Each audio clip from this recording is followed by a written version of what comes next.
इस कार्यक्रम के पुण्यार्चक हैं श्री नरेंद्र कुमार जैन, जिला जज, सेवानिवृत्त, पत्नी पूर्णिमा जैन, पुत्र एवं पुत्रवधू श्री तुषार जैन, श्रीमती नेहा जैन, पौत्रगढ़ सिद्धार्थ एवं आरव, पुत्री एवं दामाद श्रीमती तन्वी, रुचिन गर्ग जैन, दोहित्रियां तनिष्का एवं ऋत्विका।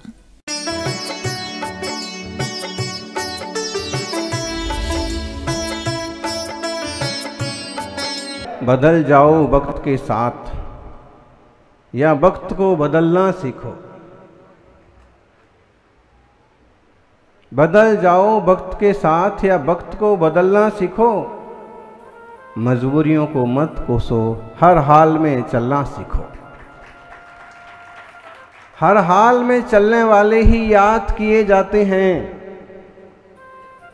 हर हाल में चलने वाले ही याद किए जाते हैं और हर हाल में चलने वाले चांद पर पहुंच जाते हैं। हर हाल में चलने वाले चांद पर भी पहुंच जाते हैं। दुनिया जिसे चांद कहती है, उस चांद को पार्श्वनाथ भगवान के निर्वाण दिवस पर हमारे देश ने भी छू लिया कि पार्श्वनाथ भगवान ने क्या कमाल दिखाया। पार्श्वनाथ भगवान ने क्या कमाल कर दिया।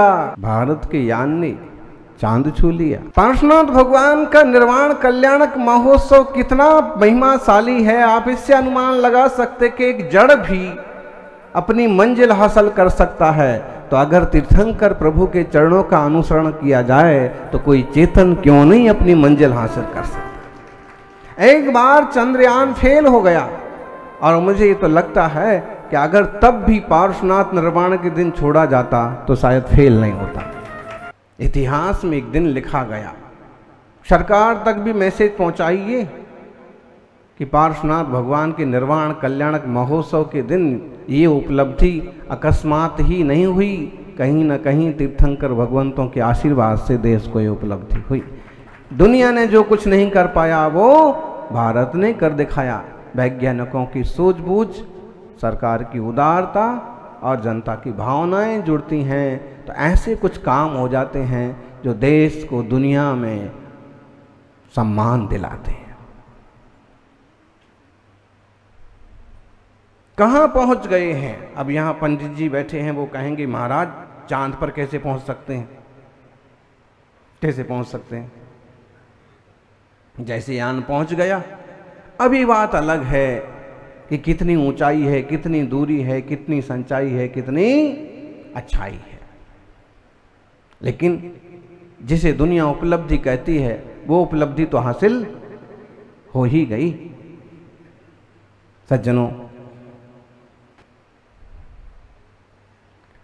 गौरव की बात है। विचार करिएगा, जब हमारे देश का एक जड़यान आसमानी ऊंचाइयों तक पहुंच गया तो हमें बहुत गौरव हो रहा है। इस पर जितना गौरव हो रहा है उससे अनंत गुना गौरव होना चाहिए ये अनंत अनंत सिद्ध भगवंतों पर कि वो चेतन सिद्ध लोक के वासी हो गए, सब कर्मों का नाश करके भव के पार हो गए और हम भी वहां तक पहुंचने के लिए तैयारी करें। आत्मार्थियों, सबसे पहले तो समझना जरूरी होगा कि फेल क्यों हो जाते हैं। पिछले बार चंद्रयान फेल हो गया था। इसरो के अध्यक्ष थे के शिवन, बड़े परेशान और दुखी हो गए थे।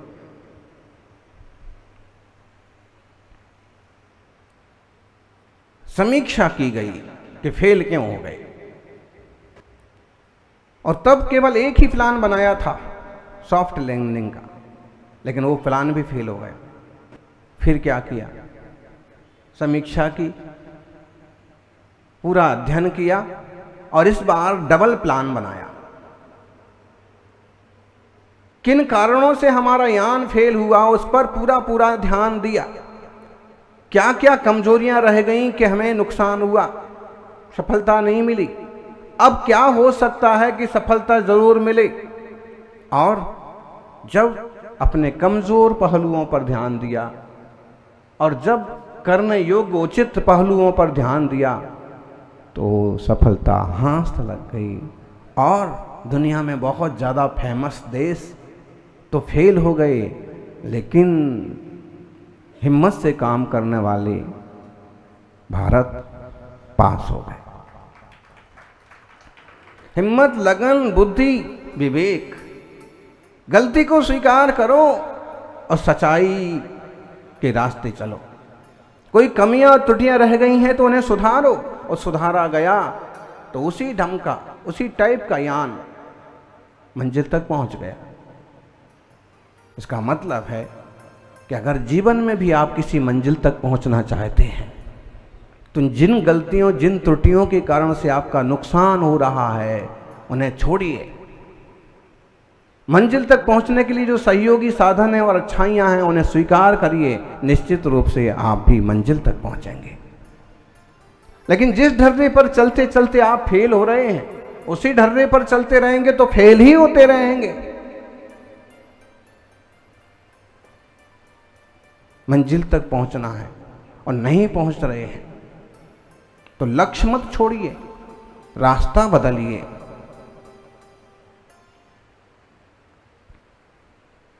यमुना का पानी खतरे के ऊपर आ गया और लोग लाल किले से, लाल मंदिर से, चांदनी चौक से ऋषभ विहार आना चाहते हैं। हुआ ना एक बार, बहुत सारे नेता लोग यहाँ आने की प्लानिंग थी, लेकिन कुछ ने बहाना बना दिया कि यमुना का पानी बहुत है, रास्ते में पानी भर गया है, और आने वाले 2-4 लोग आ ही गए। उनको कहाँ से रास्ता मिल गया? निश्चित रूप से उन्होंने प्लान बी बना के रखा होगा कि अगर इस रास्ते से न जा पाएंगे तो इस रास्ते से जाएंगे, लेकिन जाएंगे जरूर जाएंगे। आप शिखर जी आने की प्लानिंग कर रहे हैं, गिरनार जी जाने की प्लानिंग कर रहे हैं, पंचतीर्थ की यात्रा, राजाग्रही, मंदारगिरी, कुंडलपुर, पावापुर, पावागढ़, पालीताना, शत्रुंजय, देश में बहुत सारे सिद्ध क्षेत्र हैं, बहुत सारे अतिशय क्षेत्र हैं, और आप कहीं जाने की प्लानिंग कर रहे हैं। आप सोच रहे हैं कि इस बार हम जम्बू जाएंगे, वहाँ जैन मंदिर के दर्शन करेंगे और साथ में घूम के भी आएंगे, कश्मीर की डल झील भी देख के आएंगे। गोवा जाएंगे तो सबसे पहले जिनालय के दर्शन करेंगे और फिर जुहू बीच, गोवा बीच पर जाएंगे। ठीक है, अब आपने पक्का ही कर लिया है तो आपको कौन रोक सकता है। लेकिन अगर आपका पहला प्लान फेल हो जाए तो आप क्या करेंगे? दूसरी कुछ ना कुछ, अगर जितने आप चतुर होंगे वैसे कोई दूसरी तैयारी आपके पास जरूर होगी कि ऐसा से ऐसा करेंगे, लेकिन हम इस बार तीर्थ वंदना पर जरूर जाएंगे।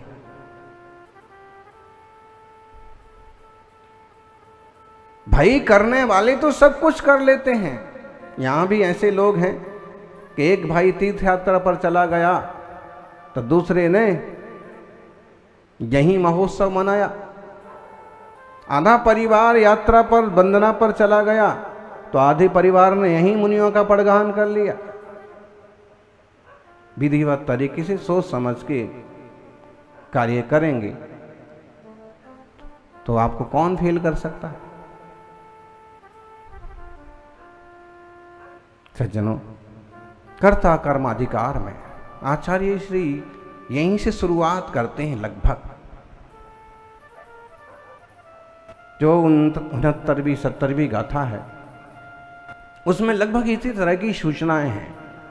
जावण वेदि विशेषण तरंतु आदास बाण दोन्नम्पि अन्नानि तावदुसो कोहादिषु बट्टदे जीवो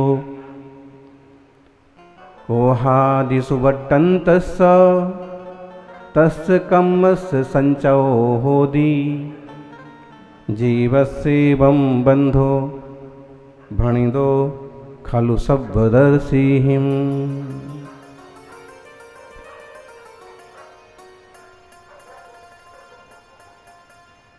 वे कहते हैं, कुंद कुंद देव कहते हैं, जाओ न वेदि विशेषम तरंतु आदास बाण दोर्णम्पि आत्मा और आश्रमों में जब तक यह दोनों में भेद नहीं जानता, विशेषता नहीं जानता, अंतर नहीं जानता, तब तक अज्ञानी होता हुआ क्रोध आदि में वर्तन करता है।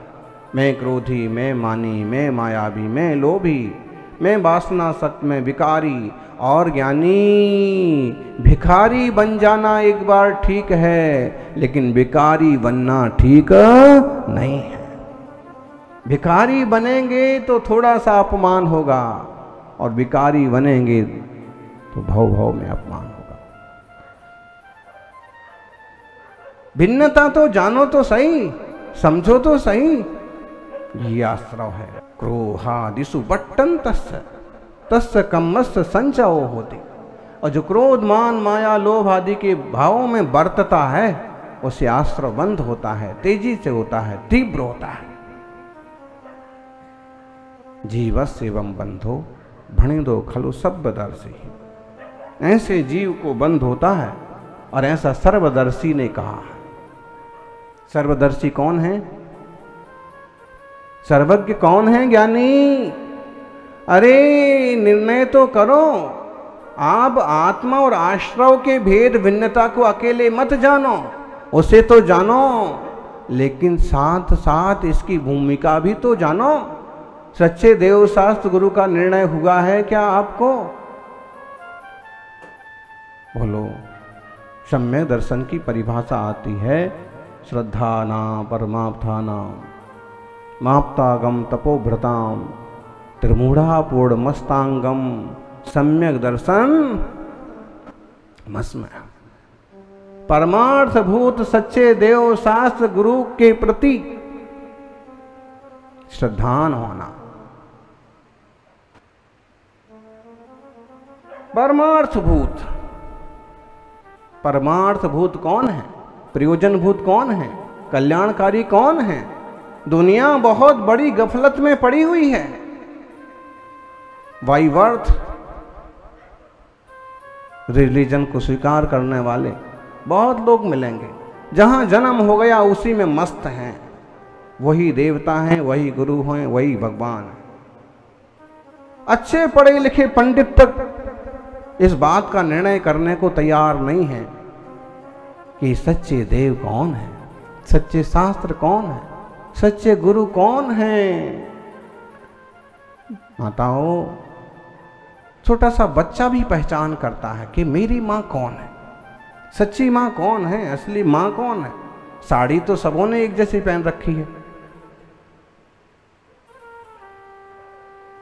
और वो भी जानता है, चिन्हों से पहचानता है, वात्सल्य से पहचानता है।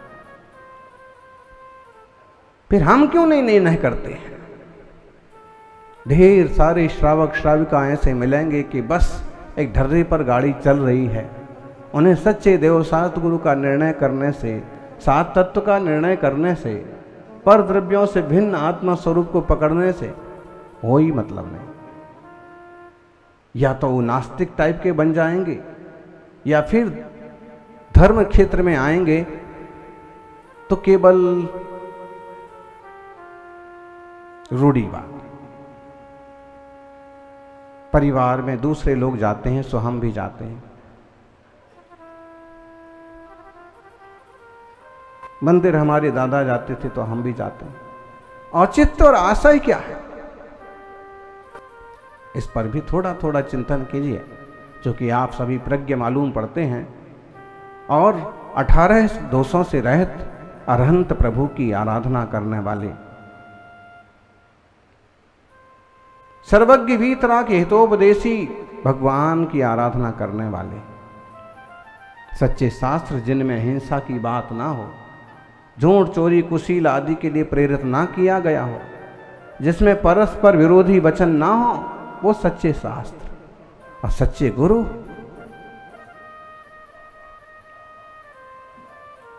देख लीजिए, सच्चे गुरु हैं आजकल सभी अपने आप को सच्चा गुरु, सदगुरुदेव। सच्चाई क्या है, सच्ची गुरुता क्या है? जहां वीतरागता नहीं है, जहां महाव्रत की परिपूर्णता नहीं है, जहां विषय आशा से विरक्तता नहीं है, वहां कैसी सच्ची गुरुता? परिग्रहधारी को गुरु मान रहे हैं और जम करके मान रहे हैं। इतनी भीड़ आती है उनके पास, उनके इतने चेले हैं, इतने प्रांत तक उनका प्रभाव है। भाई ऐसा तो कोई जादूगर भी कर लेता है, कोई नेता भी कर लेता है, इससे तो गुरुता का निर्णय नहीं हो जाता है। सच्ची गुरुता का निर्णय होता है विषया साव साती तो निरारंभो परिग्रह ज्ञान ध्यान तपो रक्तः तपस्वी सा प्रशस्यते। आश्चर्य होता है, जैसे हमारे यहां पुजारियों का रूप होता है, ऐसा तो दुनिया में साधु संतों का, आचार्यों का रूप होता है।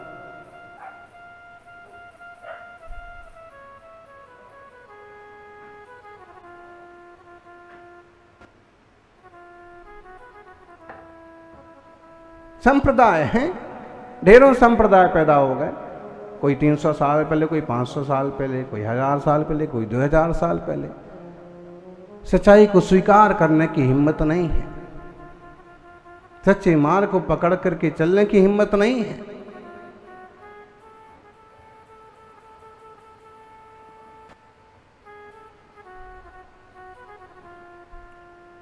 पत्थर की नाव हो गई,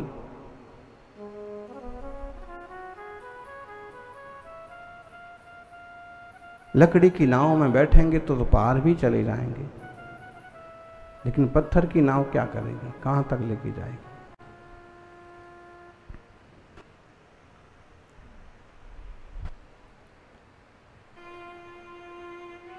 और विशेष बात यह है कि इस तरह की न्यायपूर्ण बातों को कहने का भी अब समय नहीं रह गया। बोले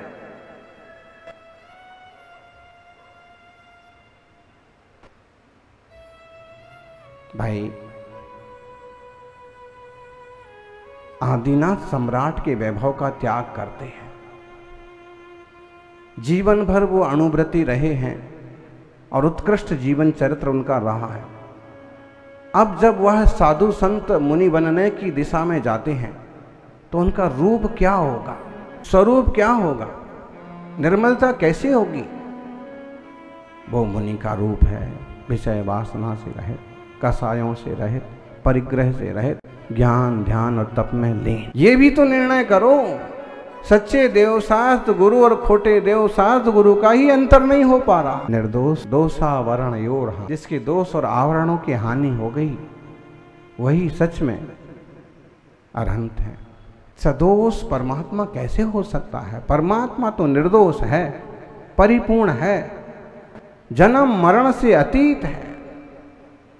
भाव बीजांकुर जनना रागाद्याक्षय मुपागता यश्या ब्रह्मा वा विष्णुर्वा हरो जिनो वा नमस्तस्मै। भाव बीजांकुर जनना, भाव बढ़ाने वाले बीज जिनके नष्ट हो गए, जन्म जरा मृत्यु का कोई प्रपंच जिनको नहीं रहा।